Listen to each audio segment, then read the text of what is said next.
Enzo Traverso, historiador italiano que ha desarrollado en Francia la mayor parte de su actividad académica, que hoy es profesor en la Universidad de Cornell, Estados Unidos. Es un conocido del Centro Cultural de la Memoria Haroldo Conti porque sus obras han servido de referencia para muchos investigadores en este país. Y como se verá en el curso de este diálogo, seguramente son importantes las afinidades que se pueden plantear en relación con los trabajos de memoria en este país y los aportes de Traverso a problemas como la caracterización del Holocausto, los procesos memorialísticos en los países europeos, las relaciones entre historia y memoria y en general los temas que tienen que ver con la historia europea y la historia mundial del siglo XX.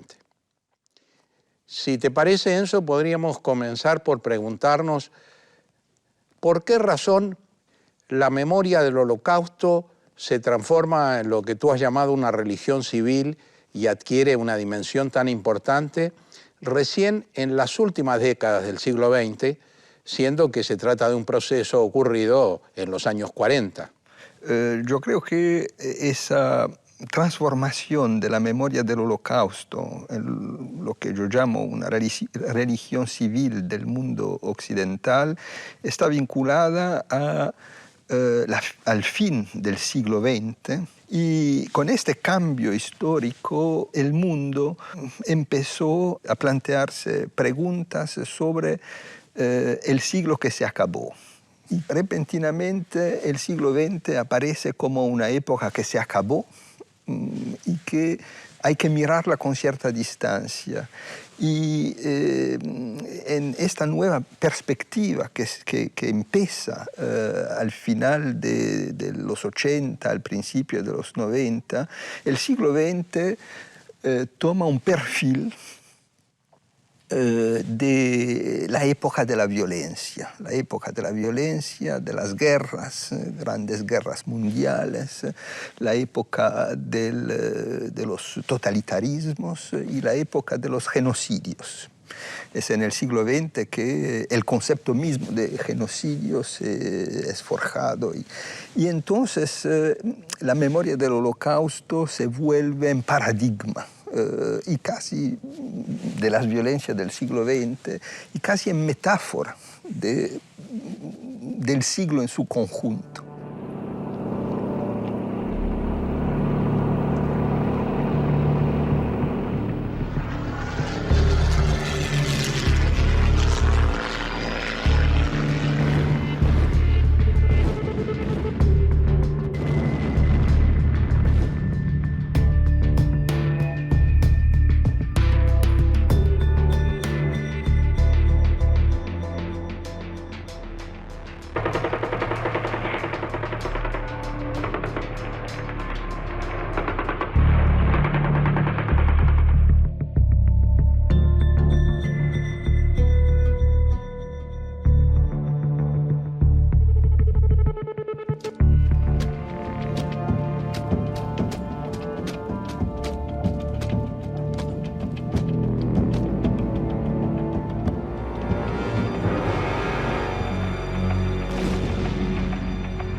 El siglo XXI empieza con la caída del comunismo y entonces la toma de conciencia de que las revoluciones del siglo XX fallecieron, fracasaron, y empieza en un contexto de desorientación. El siglo XXI no tiene un orden.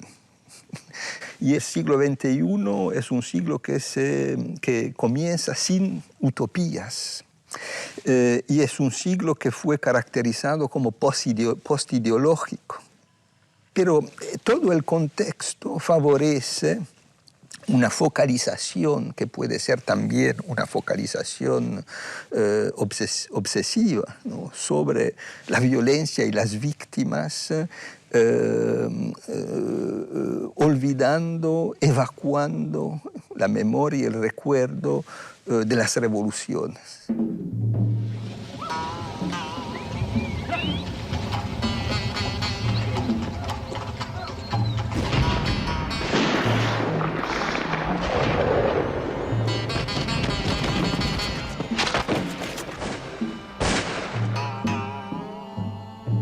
Hombres y mujeres alentados por la fe de una patria libre, se batieron desde los montes de Sierra Maestra hasta las calles de La Habana para clavar la bandera del movimiento del 26 de julio.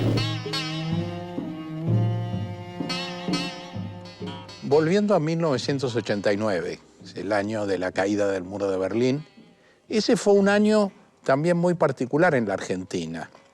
Asumió un nuevo presidente, Carlos Menem, Menem, que hizo viajes a los principales países del mundo en ese año 1989, volvió diciendo, bueno, en todas partes ya no se habla más del socialismo ni de la revolución. El capitalismo ha triunfado, ¿no? Y entonces, en ese momento es que en la Argentina se dictan los indultos a los comandantes que habían sido condenados en el juicio de las juntas en 1985. El retroceso en las políticas de memoria en la Argentina se inscribe un poco en esta visión de un mundo reconciliado, donde ya las ideologías han desaparecido y entonces tampoco tendría sentido que la historia argentina siguiera siendo un terreno de disputa. Esto generó una confusión política, ideológica muy grande. A los argentinos nos costó unos años reencontrar el rumbo y poder tener propuestas políticas de futuro. Y me parece que esto, salvando las distancias, algo tiene que ver con el proceso de lo que pasó con la tradición antifascista en Europa. Sí, y en Italia hubo también una tendencia parecida a acabar con el conflicto entre fascismo y antifascismo, diciendo que todos eran patriotas y entonces no había sentido de perpetuar memorias conflictivas.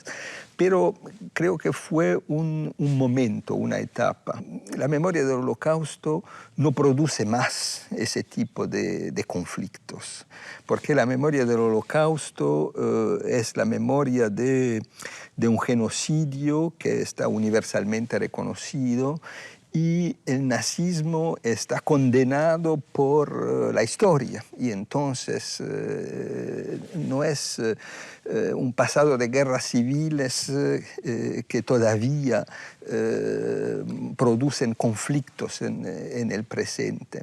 Entonces el éxito de la memoria del Holocausto está vinculado también a su dimensión relativamente, ¿cómo decir?, problemática, una dimensión no consensual, no conflictiva.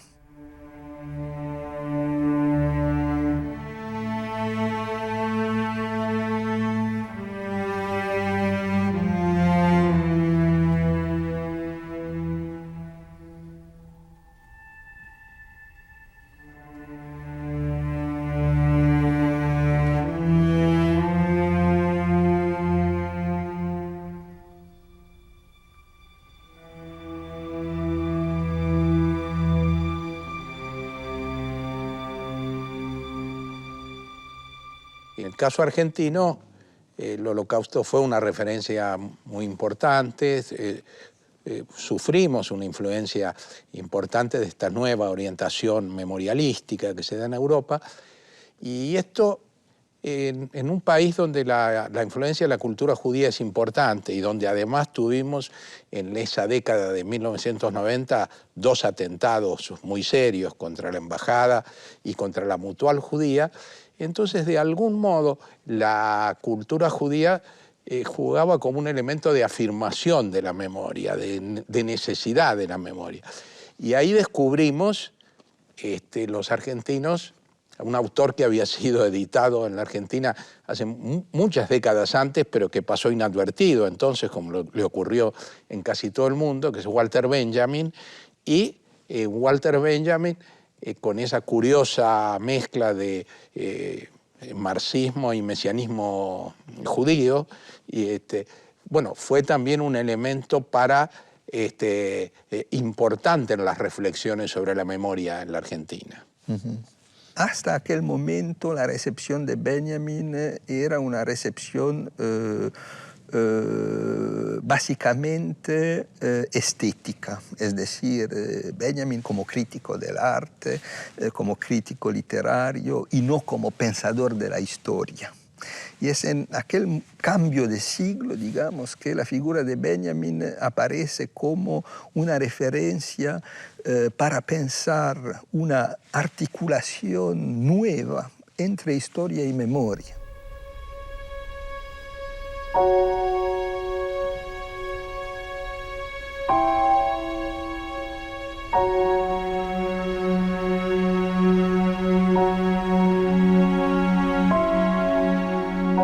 Y la memoria del Holocausto en aquel momento surge también como, yo pienso, como compensación.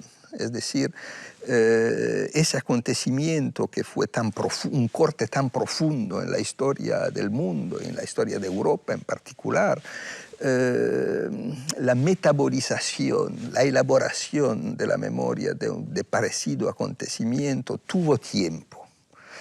Por décadas el Holocausto apareció como una dimensión marginal de la historia de la Segunda Guerra Mundial, como momento tan poderoso de violencias y tuvo tiempo para que esa experiencia, ese acontecimiento se grave en la conciencia histórica europea. Y la conciencia de ese pasado y la voluntad de expiarlo produce esa transformación del Holocausto en objeto de culto. Y con una memoria que toma rasgos de religión civil, es decir, una memoria que es sacralizada, que es ritualizada, con sus propios símbolos, con sus liturgias. Y eso es algo que se difunde y que despierta otras memorias de sufrimiento, de violencias, de víctimas, y memorias que empiezan a construirse adoptando como modelo la memoria del Holocausto, porque el Holocausto tuvo un reconocimiento. Y entonces, para que un genocidio, una violencia sean reconocidos, tienen que seguir el mismo recorrido.